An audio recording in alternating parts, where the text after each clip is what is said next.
So now we have to study how this microsporangium it form on this microsporophyll.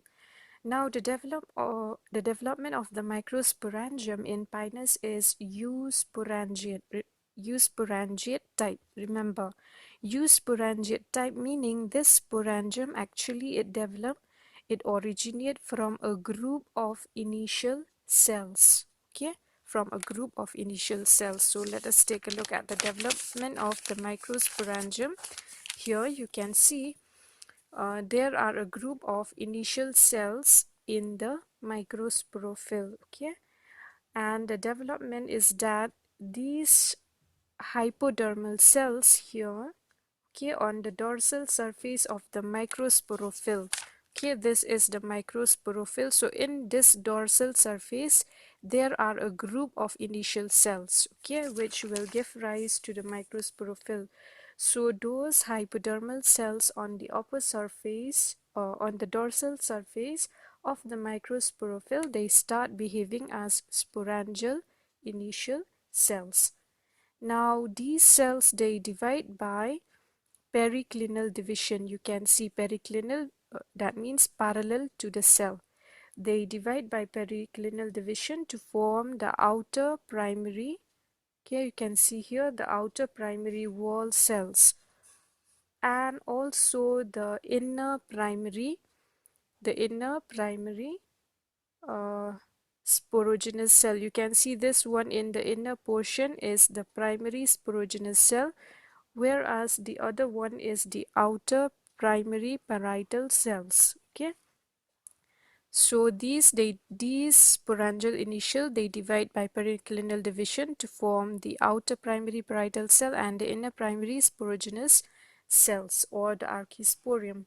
Now these primary parietal cells here, they will divide by a series of periclinal division. Again, they will divide and divide, continue to divide, both parallel and antiparallel, periclinal and anticlinal division to form, you can see here, 4 to 5 layered wall. And the inner wall layer, okay, this one here, the inner wall layer here is the tiptum. So they will form the tiptum. Now what is the function of tiptum? Just like in the case of cycas, this tiptum, it usually provides nutrition to the developing spores. And the outermost layer here, it forms the endothecium.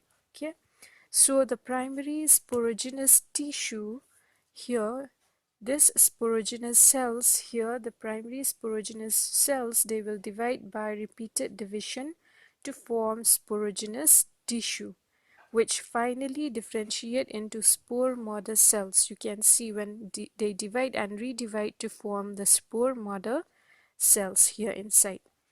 These nucleus of each mother cell, then they will divide by, you can see each cell, spore mother cell, they will divide by meiosis to form 4 haploid. Okay, the 4 haploid daughter nuclei. Okay, but here, as you can see here, this is a spore tetrad, meaning 4 spores. This is a 3-dimensional structure. The other spore is that side. Okay, so you can see here, it's not that it is 3 in number, it is usually 4 daughter nuclei, and a wall formation is formed between these nucleus. You can see a wall formation, it takes place, and the 4 haploid microspores, they are formed in each microspore mother cell. The microspores, then they will start to separate from one another, and they mature by getting the nourishment from the tiptum. Okay, later on the tiptum will finally disintegrates, and each microspore now, okay, they has a 2-layered wall. Usually they have a 2-layered wall. The outer wall is thick and is referred to as the exine, and the inner wall is very thin, is referred to as the intine. But as you can see here, the outer wall, okay, which is very thick, it bulges away from the intine. This is the intine, the round one here. So it bulges away from the intine to form 2 balloon-like air sacs. You can see here towards the lateral cells, towards the lateral sides. And these two balloon-like air sacs, they are referred to as the wings of the microspore or the pollen grains. And this is the wall of the sporangium. So if a question is asked on the development of microsporangium, then you can explain how it develops, all right?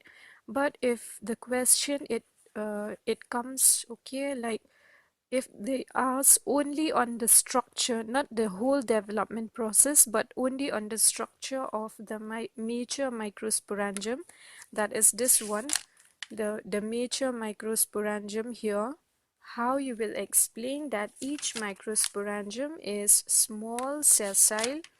Okay, this microsporangium is small sessile and elongated sac-like structure. It is situated on the lower side of the microsporophyll. This structure here is the microsporophyll, right? So this microsporangium, remember, it is pale brown in color and it consists of two layered walls surrounded by the epidermis. The inner layer, if you remember, it is the tiptum, right? The inner layer here is the tiptum. It will disintegrate during the ripening of the spores, and the spore sac here inside this spore sac, it filled by a large number of wing microspores. Okay, they have a wing, the wing microspores or the pollen grains. And each microspore has two wings which are placed asymmetrically towards the lateral sides.